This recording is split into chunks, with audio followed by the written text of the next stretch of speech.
versículos que van del 1 al 11. Vamos a leerlo ya de forma alternada. Yo inicio el verso 1, ustedes el verso 2, y nos juntamos todos en el versículo 11 del capítulo 5 del libro de los Hechos. Amén. Dice así la palabra del Señor. Pero cierto hombre llamado Ananías, con Safira su mujer, vendió una heredad.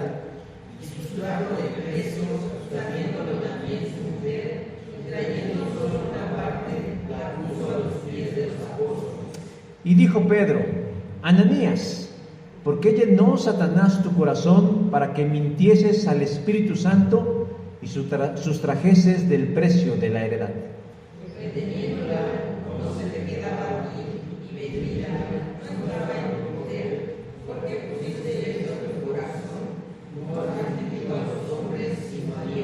Al oír Ananías estas palabras, cayó y expiró, y vino un gran temor sobre todos los que lo oyeron.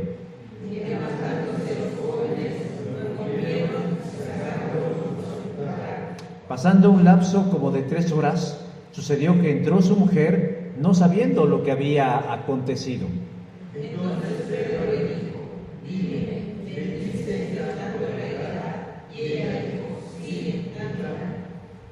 Y Pedro le dijo: ¿por qué conveniste en tentar al Espíritu del Señor?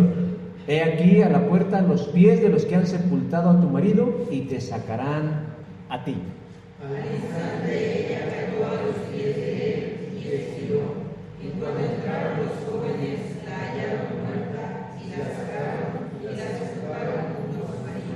Y todos, y vino un gran temor sobre toda la iglesia y sobre todos los que oyeron estas cosas. Amén. Dios me dijo: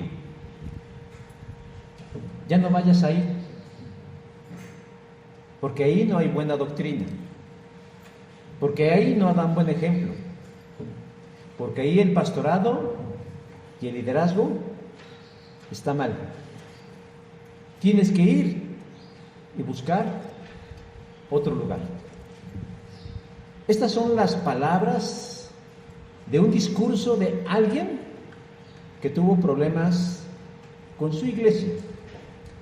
Pero en lo que yo quiero que fijemos nuestra atención hoy en esta hora es en la primera parte de su discurso. Dios me dijo. ¿Qué significan estas palabras? Significa que la persona que las emitió afirma categóricamente que Dios le habló. Y no hay ningún problema en eso, porque si bien dijimos la semana anterior que Dios habla, lo hace a través del Espíritu Santo. Y descubrimos que el Espíritu Santo no tiene un rol pasivo, sino activo en la iglesia. Y no únicamente en la iglesia del primer siglo, sino en la iglesia de todos los tiempos. ¿Con qué propósito nos habla el Espíritu Santo? Con la idea de orientar y dirigir sus esfuerzos en todos los sentidos. Y si recuerdan, la semana anterior yo planteé una pregunta cuando descubrimos que les habló el Espíritu Santo y dije: ¿cómo fue que les habló? ¿De qué manera ellos pudieron identificar y escuchar la voz del Espíritu Santo? Y caímos en el plano de la especulación diciendo probablemente a través de una voz audible, posiblemente a través de un pensamiento recurrente en la mente de los allí presentes, o a través de una manifestación divina. Pero concluí, si lo recuerdo bien, que lo importante no fue cómo habló el Espíritu Santo, sino que habló el Espíritu y los hermanos identificaron clara y plenamente que era Él, y además supieron qué les decía. Y entonces me di a la tarea de darle algunas pautas de cómo identificar la voz del Espíritu Santo y no errar en esta aventura. Porque es sabido, mis hermanos, que hemos perdido el oído espiritual. Y hoy tenemos que trabajar en desarrollar ese oído espiritual para que cuando el Espíritu Santo nos hable, podamos decir con la misma vehemencia: nos habló el Espíritu Santo. Entonces, todo esto que les comento, relacionándolo con la primera parte de la reflexión, es: ¿le hablaría a esta persona el Espíritu Santo? ¿De veras el Espíritu de Dios bajó del cielo y le habló a esta persona y le dijo lo que ya les dije que dijo?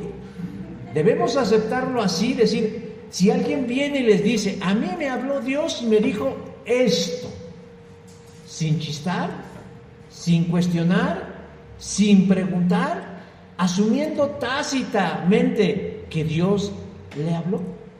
Porque lo que esta persona está diciendo son aseveraciones serias y delicadas acerca de una congregación con quien tuvo un conflicto. Pero permítame precisar, no estoy cayendo en contradicción en decir que el Espíritu Santo habla hoy. Pontifico el trabajo del Espíritu Santo y debemos devolverle a Él la dirección de la iglesia. Y creo que habla. Pero como hemos perdido la capacidad o se ha atrofiado nuestro oído espiritual en identificar la voz del Espíritu y no lo hemos desarrollado totalmente, podemos confundirnos todavía, precisamente porque no tenemos bien afinada la capacidad de identificar cuándo sí y cuándo no nos habla el Espíritu Santo. Luego entonces cualquier hijo de vecino puede venir y decirnos: Dios me habló, pero como no tenemos todavía esa capacidad desarrollada, existe el peligro de que seamos víctimas de personas que falsifican una espiritualidad. Lo curioso del caso es que no lo hacen con dolo o deliberación, pero a final de cuentas es una falsa espiritualidad. Porque es casi del uso común y frecuente en el argot cristiano utilizar de forma indiscriminada y sin filtro la expresión Dios me dijo. Es que a mí Dios me dijo esto, y entonces nosotros tenemos que asumirlo como tal. Pero déjeme decir que una de las maneras en las que nosotros podemos verificar si en verdad a alguien Dios le ha hablado tiene que ver con el cumplimiento de eso que dice que Dios le dijo. Porque si Dios le dijo algo y no se cumple, o no lo obedece, o lo olvida, o nadie le hace caso, lo más seguro es que Dios no le dijo nada, sino que es el resultado de sus propios pensamientos. Hermanos, no debiéramos ser tan ligeros por la vida y andar diciendo a diestra y siniestra Dios me habló, ni mucho menos andar fingiendo que somos muy espirituales cuando no lo somos. Vamos a ubicarnos nuevamente en el libro de los Hechos, que ya denominamos que en realidad es libro de los Hechos de los Apóstoles, del Espíritu Santo, porque nos habla del principio de la iglesia en Jerusalén, quienes están experimentando un avivamiento espiritual que se manifiesta en unidad, amor y cuidado los unos por los otros. Y la multitud de los que habían creído eran de un solo corazón, de un alma, y ninguno decía ser suyo nada de lo que poseían, sino que tenían todas las cosas en común. Hechos 4:32. Pero estas palabras eran más que un discurso, eran una realidad en el momento en el que Lucas registra estas palabras. De ahí que muchos el día de hoy evocan ese espíritu para la iglesia de hoy, la empatía, la solidaridad y el cuidado que se manifestaba por los más necesitados, manifestándola a través de la generosidad. Porque en la iglesia de Jerusalén confluían personas de distintos trasfondos económicos y sociales. No solo pobres y necesitados y enfermos, sino inclusive gente adinerada y exitosa que ante la realidad de los pobres de algunos de la iglesia y de la necesidad misma de la iglesia, financiaban de sus recursos para que todo caminara en armonía. Y todos los que poseían una heredad o una casa, las vendían y traían el precio de lo vendido y lo ponían a los pies de los apóstoles y se repartían a cada uno según su necesidad. Hechos capítulo 4, versos 34 y 35. Uno de esos personajes que se sintió movido a manifestar el amor cristiano mediante un acto generoso fue un hombre llamado Bernabé, quien realmente se llamaba José.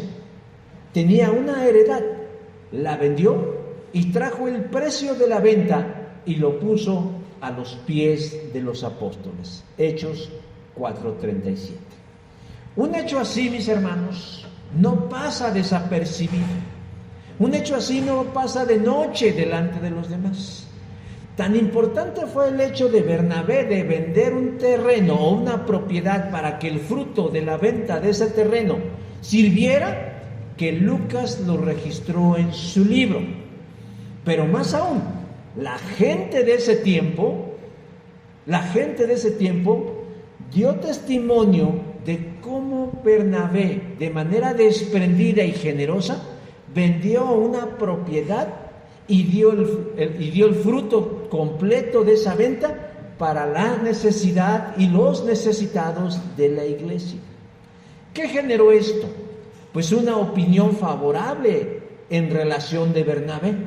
La gente lo empezó a mirar como un hombre generoso, amoroso, pastoral, empático, pero sobre todo que todas esas virtudes eran el resultado de una vida espiritual. Es decir, no era un hombre teórico, sino práctico.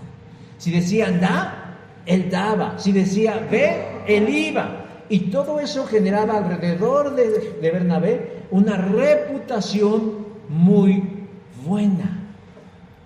Solo que, como nunca falta, y la iglesia no es la excepción, hubo quienes se dejaron dominar por un sentimiento feo llamado envidia, que en vez de alegrarse y unirse a esta felicidad de que todos estaban siendo bendecidos, buscaron maneras para figurar. Es decir, aplicaron la máxima de a la tierra que fueres, haz lo que vieres, aunque sea fingiendo, imitando algo que no eres o algo que no tienes.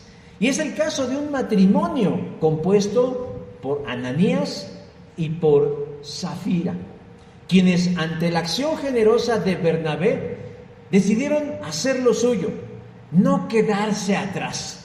A mí ese Bernabé no me va a venir aquí a presumir su generosidad ni su espiritualidad, porque nosotros también lo somos. Solo que ellos iban a manifestar su generosidad, entre comillas, con una pequeña pero peligrosa variante. Y digo peligrosa, hermanos, no por un acto doloso, sino porque fingir lo que no somos perjudica la esencia y la comunión de la iglesia. Porque algo que nace de un sentimiento tan malo como la envidia, la mentira o el engaño, no podemos esperar nada bueno. Solo que pasaron algo por alto Ananías y Zafira. Que todos aquellos que buscan engañar a la iglesia de Jesucristo, fingiendo ser espirituales, no siéndolo, se están perjudicando a sí mismos. Por eso, yo quiero animarlos hoy en esta hora a que le hagamos 3 preguntas al pasaje en relación a una falsa espiritualidad, en relación de su naturaleza, de su origen y de sus consecuencias, para que nosotros tomemos sabiduría y podamos evitar en lo posible, y Dios en lo imposible, que caigamos en el papel de Ananías y Zafira. ¿Cuál es la primera pregunta que debemos hacerle al texto en relación a la falsa espiritualidad? Bueno, ¿en qué consiste la falsa espiritualidad? Nos lo dice el versículo 2 del capítulo 5 del libro de los Hechos. Dice, y trayendo solo una parte, la puso a los pies de los apóstoles. Bueno, ya di el contexto de lo que está pasando en la iglesia de Jerusalén.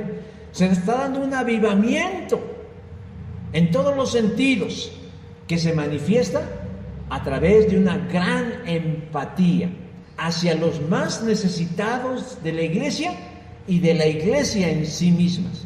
Los más favorecidos se desprenden de sus bienes vendiéndolos, y el dinero de esas ventas es traído íntegro y puesto a disposición para que los líderes de la iglesia lo administren y cubran las necesidades que hay. Bernabé, un levita natural de Chipre, fue uno de esos que de manera auténtica, de manera real y resultado de una verdadera espiritualidad que refleja los valores del reino, hizo lo propio. Y como dije, todos o muchos se dieron cuenta. Y en un corazón agradecido nace un sentimiento de admiración y respeto y consideración hacia Bernabé. Claro, Bernabé no hizo eso para ganar adeptos, ni para que votaran por él, ni para que lo postularan para nada. Eso era algo natural en el corazón de Bernabé. Por eso le llaman Bernabé, porque realmente tenía muchas virtudes. Era un hombre sensible, era un hombre pastoral, era un hombre que amaba a Dios, y era un hombre que manifestaba su estatura espiritual. Pero independientemente de eso, alrededor de él se creó una gran admiración, porque lo vieron como el perfecto modelo a imitar. Yo quiero ser como Bernabé, obvio, quiero ser como Jesús, pero si en mi distancia más cercana veo a alguien que me inspira, yo quiero ser como esa persona. Pero como dije hace un rato, hubieron quienes dentro de la iglesia, con motivaciones distintas a la admiración y el respeto, quisieron imitar a Bernabé, pero con una motivación equivocada. Lo que es para nosotros el capítulo 5, existe una conexión entre lo que hizo Bernabé, donando la venta íntegra de su terreno, y una pareja que va a hacer algo diferente, porque dice, algo muy diferente pasó con un hombre llamado Ananías, versículo 1 de la traducción en lenguaje actual. Ananías junto con su esposa son el otro lado de la moneda de la verdadera espiritualidad, es decir, la falsa espiritualidad, que quienes cuando se enteran de lo que hizo Bernabé, su reacción es no quedarse atrás, y buscaban también el reconocimiento y el aplauso, diciendo, vamos a vender una heredad. Eso fue lo que hicieron. Querían fingirse como muy espirituales y se aliaron y se confabularon para vender una heredad, versículo 1. Ellos codiciaron el estatus que había alcanzado Bernabé dentro de la iglesia y recordaron que tenían por ahí un terrenito olvidado y lo pusieron en venta para que el fruto de la venta de ese terreno fuera a las arcas de la iglesia. Y igual que Bernabé, también les aplaudieran y dijeran, bravo Ananías y Zafira, son muy espirituales. Pero lo que hay detrás, mis hermanos, de esa aparente espiritualidad, hay mentira y hay engaño. En apariencia es lo mismo, lo que hizo Bernabé y lo que Ananías y Zafira están haciendo. Pero como dije, detrás de esa imagen, vemos que hay una gran diferencia. Bernabé lo hizo porque le nació, lo hizo íntegro y totalmente sin esperar nada a cambio. En contraste, Ananías y Zafira lo hicieron con el único motivo de engañar a la iglesia, de hacerles creer que eran generosos, que eran como Bernabé y que además eran muy espirituales. ¿Cómo dice o cómo decía ese eslogan publicitario de las farmacias similares? Lo mismo, pero más barato. O sea, ellos parecían ser lo mismo que Bernabé, solo que más barato. Porque en realidad la conducta o la acción de Ananías y Zafira no era la misma que Bernabé. ¿Por qué? Porque ya con el dinero en la mano de la venta del terreno, Ananías, versículo 2, dice, se quedó con parte de ese dinero. O sea, no lo dio todo, se guardó una parte. No sabemos, mis hermanos, porque Lucas no nos da esos detalles, a lo mejor los omite por alguna razón, pero podemos establecer una teoría acerca de lo que pudo haber sucedido. Pudiera ser, que desde el principio Ananías y Zafira tenían la intención de dar solo una parte de la venta de ese terreno y quedarse con una parte. Y ahí no habría nada de malo, porque ellos ya lo habían decidido así. U otra teoría sería que de entrada querían dar todo el dinero, pero una vez que ya lo tuvieron en sus manos, fue cuando decidieron que siempre no lo darían todo, sino que solo darían una parte y se guardarían otra. Ahí tampoco habría tanto problema. El problema, mis hermanos, comienza o radica en que ellos quisieron engañar a todos, no aclarando y no precisando cualquiera de las dos posturas que acabo de mencionar, ya sea que ellos decidieron dar una parte de la venta del terreno y quedarse con una parte, sería lo justo y sería entendible, porque sería para su sustento, pero no, el texto nos dice que ellos convinieron, ellos pactaron, ellos de manera deliberada quedaron de acuerdo en que iban a engañar a todos, haciéndoles creer que eran tan generosos como Bernabé. Pero no solo estaban engañando a los apóstoles y a toda la grey de la iglesia, sino inclusive a Dios. Lo que indicaría, mis hermanos, que desde el principio su corazón ya estaba marcado con la mentira y el engaño. Porque ellos lo que buscaban no era realmente aliviar la necesidad de los pobres, no era realmente ayudar en el financiamiento del desarrollo de la iglesia, sino lo que ellos buscaban es que todos los reconocieran como los súper espirituales, como el mejor matrimonio de la iglesia, que eran tan buenitos, que eran tan generosos y que eran tan espirituales que dieron lo que tenían. Y hermanos, esa es una falsa espiritualidad, cuando la motivación no es la correcta, cuando lo que se busca es impresionar a los demás. Es una imitación burda de lo que es verdadero. En el seno de la congregación, mis hermanos, se espera que la conducta del creyente sea ejemplar y prístina, es decir, sin mancha, un modelo de espiritualidad, reflejo de una relación con Dios a través de Jesucristo. Yo recuerdo a un compañero de la universidad que un día me compartió su experiencia en un desayuno evangelístico que Elizabeth lo invitó. Él nos invitaba mucho a desayunos evangelísticos y yo siempre me hice el difícil, el niño molón de cuando sí puedo voy. Pero el compañero sí fue al desayuno evangelístico y cuando regresó por alguna circunstancia me compartió su experiencia y me dijo: ¿sabes lo que más me impresionó del desayuno al que me invitó Elizabeth? Yo dije: no tengo idea. No fue el mensaje, no fue la música, no fue las instalaciones. Lo que más me impresionó fue el comportamiento de los cristianos. Todos eran amables, todos eran atentos, todos eran amorosos. Digo, me sentí como una celebridad, porque por primera vez en mi vida mucha gente me estrechaba la mano con firmeza y con afecto y con amor, y me sentí muy bien.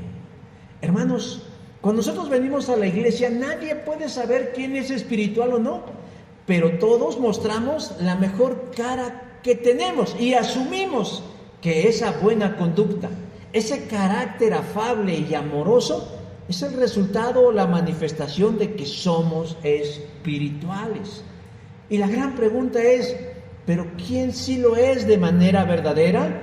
¿Y quién está imitando una conducta correcta? Bueno, yo no tengo un escáner divino para andar probando y comprobando o verificando quién lo es y quién no lo es. Pero déjeme decir que sí hay señales o evidencias que gritan la realidad de cada uno. Porque nadie puede fingir o mentir todo el tiempo. Y tarde que temprano van a sacar a relucir su verdadera naturaleza. La de un espiritual con espiritualidad y la de un carnal en pecado. No importa cuánto se esfuercen por fingir. Jesús dijo, no hay nada oculto que no llegue a descubrirse, ni nada encubierto que no salga a la luz pública. Marcos 4:22. Y no estoy hablando aquí de falsos y verdaderos cristianos, sino de cristianos simplemente, verdaderos. Algunos maduros, otros inmaduros, pero hay quienes intentan una conducta que no es natural en ellos. Y que lo hacen, hermanos, muchas veces o en algunas ocasiones con motivaciones equivocadas. ¿En qué consiste la falsa espiritualidad? En querer imitar una conducta que no nace de un corazón genuino y verdaderamente lleno del Espíritu Santo. ¿Cuál es la segunda pregunta que le hagamos al texto? Bueno, ya vemos cómo es una falsa espiritualidad. Es esa que finge y que engaña y que miente a los demás pretendiendo lograr algo. Pueden ser diversas cosas. Pero, ¿cuál es la raíz de esa falsa espiritualidad? ¿Cuál es la naturaleza de esa falsa espiritualidad? Y hermanos, aquí entramos en terreno peligroso, en terreno álgido en la meditación. Porque fingir ser espirituales no es algo menor, no es algo que podamos dejar pasar así como así, sino que es algo serio. Y es serio, mis hermanos, por la naturaleza que posee. Lucas no nos da nuevamente detalles acerca de cómo fue la entrega del dinero de Ananías una vez que vendió la propiedad. Pero vamos a tratar de imaginarnos que fue durante una reunión de la iglesia, en un culto. Y Ananías pasó al frente, depositó en las arcas de la ofrenda el dinero y muy probablemente hizo tocar flauta, hizo tocar tambores y platillos diciendo, aquí está la venta de un terreno que yo tenía en su totalidad para los necesitados de la iglesia. Y todos, ¡wow! Ananías, qué generoso, estaba logrando su objetivo. Sin embargo, el apóstol Pedro, inspirado por el Espíritu Santo que le mostró la verdad con antelación, se acerca a Ananías y lo cuestiona públicamente. No lo trajo privadamente como en otras ocasiones, sino públicamente, y le hace una pregunta perturbadora, pero a la vez reveladora. ¿Por qué llenó Satanás tu corazón para que mintieses al Espíritu Santo y trajeses el precio de la heredad? Versículo 3. Es una pregunta muy particular porque no es una pregunta que busca descubrir algo, sino es una pregunta que busca decirnos algo, porque Pedro afirma quién es el origen y la razón de la falsa espiritualidad de Ananías. Y nos dice, ¿por qué permitiste que Satanás, el adversario de los cristianos, el enemigo de Dios, interviniera en la decisión que tomaste y te llevó a querer engañarnos? Hermanos, esto resulta escandaloso porque tradicionalmente hemos sido enseñados que Satanás no tiene parte ni suerte en uno que es creyente, convertido y nacido de nuevo. ¿Somos probados? Sí. ¿Somos tentados? Sí. Pero no nos pasa por la cabeza que el diablo pueda influir de tal manera que determine la disposición de las decisiones que tomamos. Y ojo, no estoy hablando de posesión, porque si habláramos de una posesión demoníaca, Eso le restaría responsabilidad a Ananías. Lo grave, hermanos, es que Ananías permitió que Satanás, llenara su corazón para que mintiera, lo cual pone sobre sus espaldas una gran responsabilidad y juicio. No sé si había dolo o no, o si eran buenas o malas intenciones, porque alguien podría decir, pues fue una mentirijilla blanca, o sea, no pasa nada. Pero realmente Pedro le da un peso bastante grande porque le está reclamando que Ananías cedió ante las maquinaciones del diablo, que es suficiente para ser considerado un pecado, segunda carta a los Corintios 2:11. De tal manera, mis hermanos, que nosotros no podemos reducir el pecado al nivel de decir, pues fue un error, ¿no? Me equivoqué. De hecho, no son sinónimos. Pecado no es error, no es falla, no es equivocación. Es algo mucho más que eso. Ahora, quiero que notemos algo. La acción de Ananías en complicidad de Zafira, ¿cuál era? Engañar a través de una mentira. ¿Pero a quiénes querían engañar? A los hermanos de la iglesia, únicamente a los apóstoles y a toda la comunidad de la iglesia. Pero Pedro le pone un balde de agua fría porque le dice que su mentira no era dirigida a la iglesia, sino, como dice el versículo 3, al Espíritu Santo. Y dice más adelante, no le has mentido a los hombres, sino a Dios. ¿Qué nos dice esta expresión, mis hermanos, acerca de Dios y la iglesia? Pues que Dios pone el pecho por su iglesia y nos habla del gran valor que guarda la iglesia para el Padre. Podrán decir lo que quieran de la iglesia, que está muerta, que es fría, que es fea, que es pobre, que es anticuada, que está pasada de moda, lo que quieran, que van puros hipócritas, que van puros quién sabe qué, pero Dios cree en su iglesia, Dios defiende su iglesia, Dios pone el pecho a las balas por su iglesia. Porque ¿en qué consistía la falta de Ananías y su esposa? No era el dinero, no eran los pocos o muchos centavos o monedas que pudieran haberse guardado por la venta del terreno. No era eso, sino era que querían trivializar el pecado, querían reducir el peso del pecado como la mentira. ¿Sabía usted que hay una clasificación del pecado en dos? Los pecados mortales y los pecados veniales. ¿Cuáles son los pecados mortales? Bueno, son los pecados graves, ¿no? Aquellos que pueden inclusive matarnos. ¿Y cuáles son los pecados veniales? Bueno, los que son fáciles de perdonar. ¿Dónde entra la mentira dentro de esta clasificación? En los pecados veniales. Porque, pues una mentira la podemos decir todos. Tú mientes, yo miento, él miente, ustedes mienten. Todos mentimos. Y si todos mentimos, pues nos sentimos menos mal. Como decía mi madre, mal de muchos, el consuelo de los tontos. Pero ese pensamiento, hermanos, es lo que ha llevado a que el pecado cada vez lo vayamos viendo más reducido, más descafeinado, más diluido. Y caemos en el punto de, pues no es para tanto. ¿Qué hay de malo en que se hayan quedado con unas cuantas monedas? Tiene que ver, mis hermanos, con la naturaleza que lo gesta, que da origen, que es el espíritu del mal, el diablo, el enemigo de Dios y de su iglesia.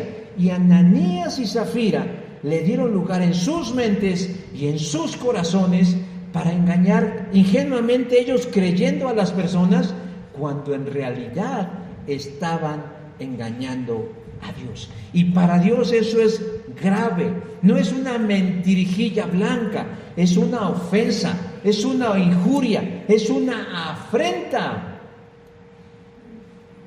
que se le hace a Él y a su iglesia. La iglesia de Jesucristo no puede darse el lujo, si así se le puede decir, de utilizar recursos perversos para hacer la voluntad de Dios. O sea, la iglesia no puede hacer uso de la mentira, de la manipulación, del engaño, del fingimiento, de la imitación o de la apariencia para hacer la obra de Dios. Ese es un atentado en contra de Dios.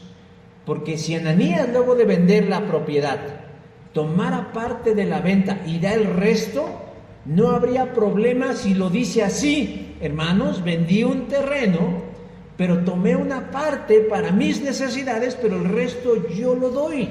Está siendo transparente, está siendo claro, está siendo honesto, está siendo íntegro. Y eso también habría sido que hablara bien de él y de su esposa, pero eligieron el camino del mal. Ahora, para terminar en esta parte, mis hermanos, yo quiero hacer una acotación interesante, porque hay quienes, para explicar la conducta de Ananías y Zafira, caen en la respuesta fácil de decir: pues es que no eran creyentes verdaderos, no eran creyentes y por eso actuaron así. No, hermanos, Ananías y Zafira eran creyentes verdaderos, convertidos, nacidos de nuevo, pero que por voluntad propia se dejaron influir por el diablo. Porque decir lo contrario, que no eran creyentes y por eso se comportaron así, es buscar la salida fácil y no resuelve ni responde a una realidad cuando el creyente falla, cuando el creyente miente, cuando el creyente engaña, cuando el creyente cae. Porque es muy fácil decir: pues es que falló porque no era creyente. Pues entonces cerremos la puerta y sigamos haciendo nuestras vidas. No, hermanos, realmente se trata de que aún los creyentes pueden elegir hacer el mal y dejar de escuchar la voz de Dios y convertirse en unos injuriadores del Señor. El creyente yerra, el creyente falla, el creyente peca, y generalmente sucede porque escuchó la sugerencia maquiavélica del diablo y se sigue disfrazando de una falsa espiritualidad. Pero, ¿cuál es la tercera pregunta al pasaje? Ya vimos en qué consiste la falsa espiritualidad: aparentar algo que no es. ¿Qué es lo que la gesta o cuál es su naturaleza? Pues una realidad diabólica y demoníaca, ¿no? El diablo incita a hacer esas cosas. Pero lo que tal vez nos importa más es cuáles son las consecuencias de tener una falsa espiritualidad. Versículo 5 dice: y al oír Ananías estas palabras, cayó y expiró. Una vez más, Pedro confronta a Ananías, le dice cuál es su precio, se dejó envolver por el diablo, permitió que el diablo lo sedujera, él cedió ante las pretensiones del enemigo, mintió, engañó, pero no a la iglesia, sino a Dios mismo. ¿Y cuál es el resultado de eso? Versículo 5. Cuando escuchó las palabras de Pedro, no alcanzó a decir ni siquiera: esta boca es mía, sino que cayó y murió.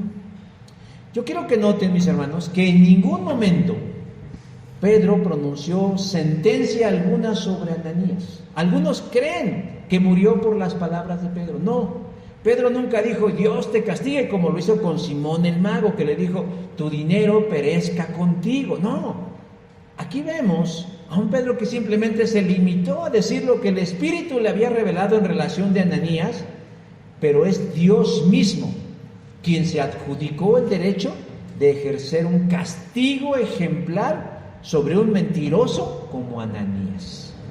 Pero entonces surge una pregunta bastante lógica, bastante coherente: decir: oiga, ¿no fue demasiado por unas cuantas monedas quitarle la vida a alguien? Bueno, en mi iglesia hacen cosas más puercas que eso y no pasa nada. No pasa nada. ¿Qué es lo que sucede?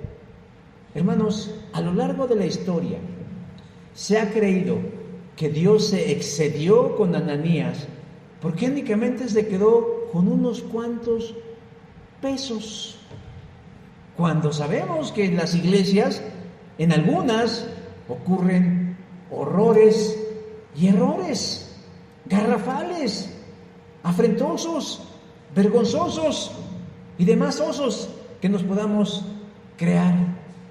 ¿Por qué? ¿cómo explicamos esto? Algunos estudiosos de la Biblia explican y dicen que sucedió de esta forma con Ananías por el momento que está viviendo la iglesia. Es decir, su comienzo, su origen, está arrancando, que no debía ser empañado por una situación de este tipo, aunque fuera menor. Y suena lógica la respuesta. Si queremos, dicen que cuando se inauguró Disneylandia, se hizo todo lo posible porque todos los juegos mecánicos funcionaran al 98%. Pues claro, tenían que echarle toda la carne al asador. Con el paso de los años, es muy probable que Disneylandia haya tenido fallas en muchas de sus atracciones, porque ya no es su inauguración, ya tienen un público cautivo. Pero déjeme decir algo que pudiera contradecir este argumento. Si así fuera, que Dios quería que el inicio de la iglesia no estuviera marcado por ni una manchita que empañara el logro de la iglesia cristiana, significaría que entonces con el paso de los años, de los siglos, Dios ha perdido interés porque su iglesia sea santa, sin mancha e irreprensible. O sea, quiere decir que hoy a Dios le da lo mismo que el creyente peque, que el creyente mienta, que el creyente robe, que el creyente fornique, que el creyente desobedezca. O sea, ¿a Dios le da igual? No, Dios es el mismo ayer, hoy y por los siglos. Sí, fue un juicio muy duro, pero yo quiero que no nos fijemos en la dureza o en la forma del juicio, sino en el principio de que Dios no deja nada impune. No importa el tiempo. A Ananías le llegó su fiestecita inmediatamente, pero a todo aquel que afrenta, miente, engaña, pero además quiere aparentar algo que no es, llegará un buen día en el que el buen juez empieza por su casa. Y Pedro así lo dice: es tiempo de que el juicio de Dios comience en su propia casa. Primera de Pedro, capítulo 4, versículo 17. Pero entendamos que el juicio de Dios jamás es para destruir, sino para corregir. Cuando leíamos el libro del Apocalipsis, descubrimos que todos esos juicios que Dios manda y que ha mandado y que mandará sobre el mundo pecador, no lleva la idea de acabar o de aniquilar, sino de llamar la atención a la corrección, al arrepentimiento y en algunos casos a la restauración. El autor a la carta de los Hebreos nos dice que si en verdad somos sus hijos de Dios y pecamos, recibiremos disciplina. Dice, Dios corrige para ayudarnos a ser santos como Él es santo. Hebreos 12:10. Y que además la corrección de Dios siempre es una muestra de su amor e interés por nosotros, los que somos padres. En su momento corregíamos a nuestros hijos no porque los odiáramos, no porque quisiéramos acabar o aniquilar con ellos. Algunos pareciera que eso buscan, pero no es esa. La idea es corregir conductas que consideramos perniciosas para sí mismos y para los demás. El apóstol Juan habla de pecados de muerte, primera de Juan 5:16, por los cuales dice que no debemos orar porque Dios ya determinó que son de muerte. Y muchos se preguntan, ¿cuáles son los pecados de muerte? Bueno, no nos da una lista, pero sí nos dice cuál es la esencia de un pecado de muerte. Aquel que tiene que ver con una mala actitud, aquel que hay dolo y hay mala intención y hay una actitud reiterada por seguirlo practicando y donde Dios ya tomó la última palabra. Por ejemplo, el apóstol Pablo escribió a la iglesia de los Corintios y les dio claras instrucciones de cómo conmemorar la cena del Señor. Primero a los Corintios 11, 23 al 26. Y una vez finalizada esta sección, Pablo empieza a hablar acerca de los que participan de manera indigna de la cena, porque a ellos, dice, recibirán un juicio. Y hay dudas acerca de cuál es la actitud indigna de participar de la cena del Señor. De entrada, déjeme decir que ninguno es digno de participar de la cena del Señor. Nadie es digno, nadie. ni el pastor es digno de participar. Si estamos en su mesa, es por el puro amor y gracia y misericordia del Señor. Entonces, ¿a qué se refiere Pablo cuando dice que indignamente? Cuando, hermanos, cuando la persona participa con la actitud equivocada, cuando lo hace por costumbre, cuando lo hace por imitación, cuando lo hace sin discernir el significado, decir, ay, bueno, para que no digan, me voy a parar y pues ni modo, ahí van, otra vez, ya me aburrí. O sea, no lo están diciendo ni con la cara ni con la boca, pero en su mente, en su ser interno, están diciendo, ya que se acabe esta parte tan aburrida del culto. Esa actitud, hermanos, es lo que lo hace indigno. Y ante esa indignidad hay un juicio. ¿Y cuál es el juicio que cae sobre aquellos que tienen esta actitud en el memorial de la Cena del Señor? Dice, por esta razón, dice Pablo, hay muchos débiles y enfermos entre vosotros. Póngase a mirar por qué está enfermo y no se sana. Póngase a mirar por qué no tiene fuerzas. Póngase a mirar por qué no le va bien. Pero aún Pablo es más contundente. Y muchos duermen. Es decir, que en la iglesia de Corintios había personas que participaban del memorial de la cena y lo hacían con la conducta equivocada, por costumbre, por imitación, por no quedarse atrás. Y el Señor dijo, no, de mí no te vas a burlar porque estás pisoteando el cuerpo y la sangre de Cristo. Que aunque sean simbólicos, no significa que debemos tomarlos por menos. ¿Y qué había en la iglesia de Corintios? Gente débil, gente enferma e inclusive gente muerta porque cometieron un pecado de muerte. Para Dios, que Ananías junto con su esposa fingieran una piedad que no tenían, tratando de imitar a Bernabé, fue lo suficientemente grave como para traer muerte sobre ellos.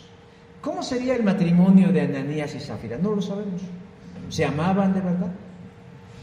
¿Cuántos hijos tenían? No lo sabemos. ¿Se llevaban bien las 24 horas del día, los 7 días de la semana, los 12 meses del año, los años que llevaban? No lo sabemos. Pero lo que sí sabemos es que se podían poner de acuerdo para el mal. Para eso sí lo sabemos. Porque una vez que Ananías murió y su cuerpo es sacado, sepultado por los jóvenes de la iglesia, por eso creemos que fue durante la reunión de una iglesia, 3 horas después, yo creo que se quedó peinando, maquillando, preparando la comida para la tarde. Zafira llegó al culto sin saber lo que había pasado. Pedro la confronta como confrontó a Ananías y nada más por no dejar, verifica la información sobre la venta del terreno. Y Zafira, que conocía el guión, el script que había ensayado con su esposo, de manera vehemente ratifica la mentira, es decir, la sostiene la farsa. Y Pedro aplica lo mismo. ¿Por qué se pusieron de acuerdo para engañar al Espíritu del Señor? Versículo 9. Y le señaló, esos jóvenes que ves entrar por la puerta vienen de enterrar a tu esposo por lo mismo que tú hiciste. Y en ese instante también murió de golpe. Versículo 10. Me puedo imaginar la cara de los muchachos diciendo, ¿otra? Lo que pesaba el Ananías, ¿no? Luego si Zafira era de cuerpo agradecido, no, hombre, lo que nos va a costar llevarla hasta allá, bueno, ahí van. Ahora, ¿cuál fue la reacción de la iglesia, hermanos? Fue una reacción esperada por el Señor. Versículo 11. Y vino un gran temor sobre toda la iglesia. O sea, toda la iglesia fue testigo y dijo, no, pues con el Señor no podemos andar jugando. Él no se las toma a la ligera. La iglesia sintió temor de Dios, un temor santo, un temor grande de decir, ¿y eso que fue una mentirijilla? Imagínense si fuera otra cosa más grave. Pero aún hay más, hermanos. Dice que ese gran temor no solo cayó sobre toda la iglesia, sobre todos los que oyeron estas cosas. Es decir, trascendió más allá de los muros de la iglesia. Se supo más allá de la comunión de la iglesia, más allá de la reunión, que en esa iglesia habían muerto 2 porque le habían mentido a Dios, porque habían fingido ser algo que no eran, porque pretendían aparentar algo que no eran, y Dios no se los tomó a juego. Dios se lo tomó en serio. Ahí viene lo sabroso. Al principio, de referir las palabras de alguien que dijo lo que Dios le dijo y que le había pedido, que se fuera de su iglesia, porque su iglesia tenía mala doctrina, mal liderazgo, mal ejemplo, y que buscara otra iglesia. Para mala fortuna de esta persona, yo conozco su historia, porque habló de esta iglesia y habló de mí. Y sí, esa persona se fue de la comunión de la iglesia, pero no por lo que esta persona dice, por otras razones que no tiene caso decirlas. El punto es que en esa crisis que tuvo esa persona, sí fue y buscó otra iglesia, pero no encontró otra como nosotros. Y regresó. Y estuvo aquí otros 6 años más. Yo me pregunto, a la luz de sus propias palabras, porque son sus palabras, Dios me dijo que me fuera de esta iglesia porque el pastorado estaba mal, porque la enseñanza estaba mal, porque todo estaba mal. Pues si Dios le dijo que se fuera y no se fue, ¿quién es el desobediente? ¿Qué puedo yo concluir en eso? Pues que Dios no le dijo nada, que Dios nunca habló con esa persona, que Dios nunca se tomó la molestia para que injuriara y ofendiera a una iglesia. Dios no le dijo eso. Pero ¿cuál es su pecado de esta persona? Que puso en boca de Dios cosas que Dios no dijo. Y eso es grave y es peligroso. Pero ¿cuál es el propósito de esta persona? Aparentar ante su nueva iglesia que es una persona espiritual, a la que Dios le habla, a la que Dios se lleva de a cuartos y te dice perengano, perengano, perengane.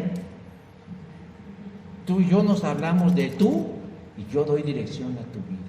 Entonces los ingenuos que escuchan a estas personas dicen, ay, pues Dios le dijo. Dejen ustedes que ya envenenó el pozo en contra de mí y de nosotros. Eso es lo de menos. A mí lo que me preocupa, hermanos, es la ligereza, el sin filtro de las personas para decir que Dios dijo cuando Dios no les dijo. Porque si Dios le hubiera dicho eso, ¿yo por qué regreso? Y no solo por qué regreso, ¿por qué me quedo? Y no me quedo un mes, me quedé 6 años. ¿No se dan cuenta que acarrean juicio contra sí mismos? Porque infaman, injurian, ultrajan, agravian a una iglesia local de Jesucristo, que lo único que hizo fue darle oportunidades de crecer y de servicio. Su pecado no es ofendernos, ni denostarnos, ni de poner a la gente en contra de nosotros. Su pecado es engañar, es falsear, es mentir, en aras de mostrarse ante otros como algo que no es, y poniendo en la boca de Dios palabras que Dios no le dijo. El temor de Dios cayó sobre toda la iglesia de Jerusalén. No para infundirles un temor de forma gratuita, sino para que fueran cuidadosos, sabios, prudentes en cómo se conducen y qué es lo que dicen y cómo lo hablan. Que no abran la boca porque tienen boca, sino que pidan dirección al Espíritu de Dios para que si vamos a decir algo, en verdad sea la palabra de Dios. No porque seamos hijos de Dios, tenemos carta blanca para pensar, hablar y actuar sin filtro alguno. Y hay muchos por la vida diciendo, Dios me dijo, Dios me habló, a mí Dios me... Pidámosle al Señor humildad. Seamos sensibles al Espíritu Santo para que no caigamos en el juicio de una falsa espiritualidad. Y que Dios se las cobra, A Ananías y Zafira se las cobró con tarjeta en el momento. En el instante trajo la terminal y dijo, aquí me pagas, Ananías. Pero a otros, tal vez Dios les está dando plazos, les está dando tiempo para que reconsideren sus caminos. Pero Dios no es un Dios de impunidad.